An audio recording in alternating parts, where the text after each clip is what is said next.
ಸದಾ ಕಾಲವು ಶಶಿ ಉದಯಿಸಿ ಬಂದಂತಿದ್ದ ನಿಮ್ಮ ಮುಖ ಕಮಲ ಕಳೆಗೊಂದಿ ಕಳಾಹೀನವಾಗಿದೆ. ಎಂದಿನಂತಿದ್ದ ಹರ್ಷ ನಿಮ್ಮ ಮುಖದಲ್ಲಿ ಕಾಣುತ್ತಿಲ್ಲ. ಮನಸ್ಸನ್ನು ಇಷ್ಟು ಕಲಕುವ ಕಾರಣವು ಯಾವುದು? ನನ್ನೊಡನೆ ತಿಳಿಸಬಾರದೆ ಅಣ್ಣ. ಲಕ್ಷ್ಮಣ, ನನ್ನ ಅಭ್ಯುದಯವನ್ನು ಬಯಸುವ ಜನರಿಗೆ ಪ್ರಜಾ ಜನರಿಗೆ ಮಹಾ ದುಃಖವನ್ನು ಉಂಟು ಮಾಡಬೇಕಾಯ್ತಲ್ಲ ಎಂಬ ಚಿಂತೆ. ಅಂದರೆ ನಿಮ್ಮ ಮಾತಿನ ಅರ್ಥ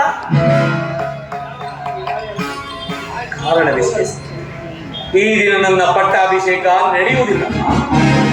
ಏನು? ಇಂದು ನಿಮ್ಮ ಪಟ್ಟಾಭಿಷೇಕವು ನಡೆಯುವುದಿಲ್ಲವೇ?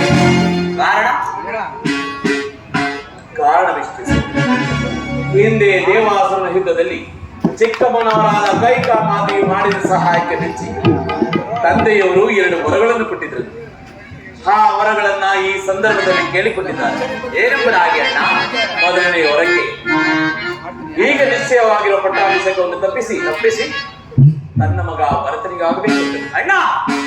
ಇನ್ನು 2ನೇ ವರಕ್ಕೆ ನಾನು ನಾರಮಣಿಯನ್ನುಟ್ಟು ಜಟ ವಲ್ಕಲಾಧಾರಿಯಾಗಿ ಪುರ ಪ್ರವೇಶವಿಲ್ಲದೆ 14 ವರ್ಷಗಳ ಕಾಲ ವನವಾಸಕ್ಕೆ ಹೋಗಬೇಕೆಂದು ಅದರಂತೆ ನಾನು ಈ ದಿವಸವೇ ವನವಾಸಕ್ಕೆ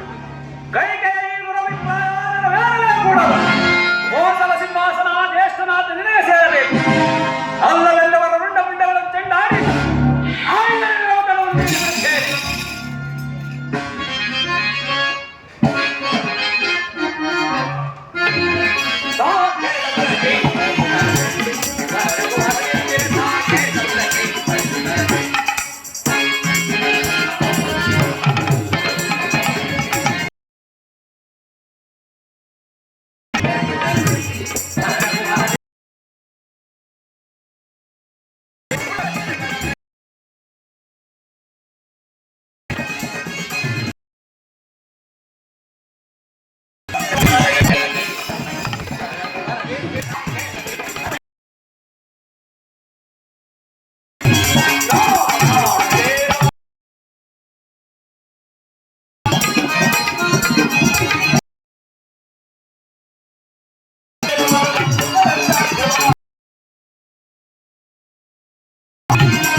ನೀನು ಅರಣ್ಯಕ್ಕೆ ಹೋಗಲೇಕೂಡದು. ಮಹಾಮಾತ್ಸರ್ಯ ವಿಷಭರಿತ ಕಾಲ ಮುಂದಾಲೋಚನೆಯಿಲ್ಲದೆ ವಾಗ್ದಾನ ಮಾಡಿದರು. ಮನವಿಯ ಪ್ರೇಮಾಲಾಪದ ಮಂಚದಲ್ಲಿ ಕುಳಿತು ನಿರ್ಣಯಿಸಿದ ನಿರ್ಣಯಕ್ಕೆ ಆ ಕ್ರೂರ ಪಿಶಾಚಿಯನ್ನು ತೃಪ್ತಿಪಡಿಸಿ ಲಕ್ಷ್ಮಿಯನ್ನು ತಿರಸ್ಕರಿಸಿ ಕಾಡಿಗೆ ಹೋಗುವುದು. ಜ್ಯೇಷ್ಠ ಪುತ್ರರನ್ನ ಅಡವಿಗಟ್ಟಿ ಧರ್ಮ ಮಾರ್ಗವನ್ನು ಮೀರಿ ನಡೆಯುವಾತನು ಶಿಕ್ಷಾರ್ಹನೆಂದು ಶಾಸ್ತ್ರವೇ